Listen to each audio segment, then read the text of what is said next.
ज्ञानवापी के सर्वे पर दो साध्वी अब आमने सामने आ चुकी हैं। बीजेपी की साध्वी वर्सेज कांग्रेस की साध्वी प्रज्ञा ठाकुर के बयान पर ऋचा गोस्वामी का पलटवार आया है।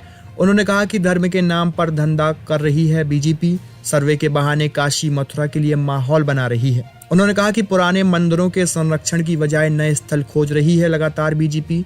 सुपर कॉरिडोर के नाम पर पहले ही कई मंदिर मस्जिद हटाए गए हैं, ऐसा कांग्रेस की साध्वी ऋचा गोस्वामी ने एक बयान दिया है। काशी मथुरा में बिल्कुल ध्यान दीजिए, वहाँ ऑलरेडी लाखों मंदिर बने हुए हैं। आप एक मंदिर और बनाएंगे यदि सबूत मिल रहे हैं कोई दिक्कत नहीं है, परंतु साथ में उन मंदिरों का भी ख्याल कीजिए। अभी भगवान रामलीला की स्थापना से पूरा देश हर्षित है, हम भी हर्षित हैं, परंतु जो 21 मंदिर और लगभग आंकड़ों में आई है कि 12 मस्जिदें भी तोड़ी गई हैं, मज़ारें भी तोड़ी गई हैं। कोई भी धर्म स्थान जो पहले से स्थापित है उनको तोड़ करके यदि आप एक सुपर कॉरिडोर तैयार कर रहे हैं तो ये कोई बहुत अच्छी बात नहीं है।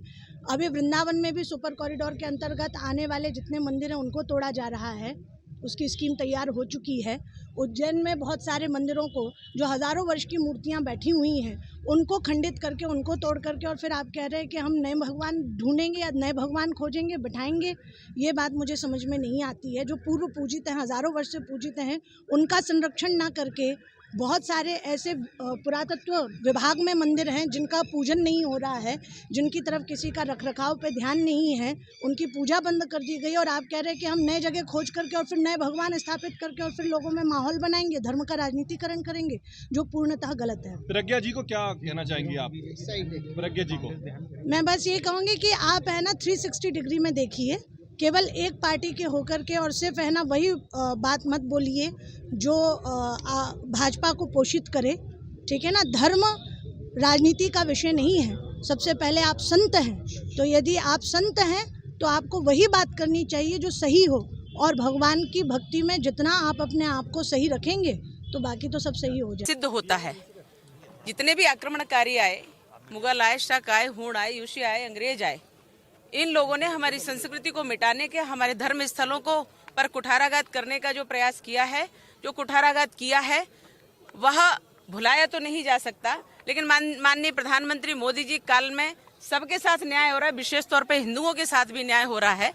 इसलिए हमारे जो धर्म स्थल हैं पुनर्जागृत हो रहे हैं। भारत विश्व गुरु बनेगा, भारत हमारा परम वैभव पर पहुंचेगा, ये हमारा लक्ष्य है और पूरा होगा निश्चित रूप से। ये जो ज्ञानवापी में जिस प्रकार से सबूत मिल रहे हैं, ये सबूत तो हैं ही, सबूत तो एक्चुअली वो जो खंडित होने के हैं वो मिल रहे हैं।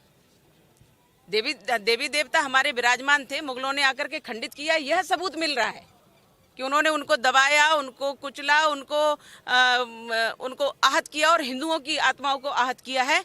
और यह न्याय इतने वर्षों बाद मिल रहा है, ये माननीय प्रधानमंत्री मोदी जी की देन है। लेकिन कांग्रेस ने कभी इस पर कोई ध्यान नहीं दिया और कांग्रेस ने सदा वैसे आक्रमणकारियों का साथ दिया है।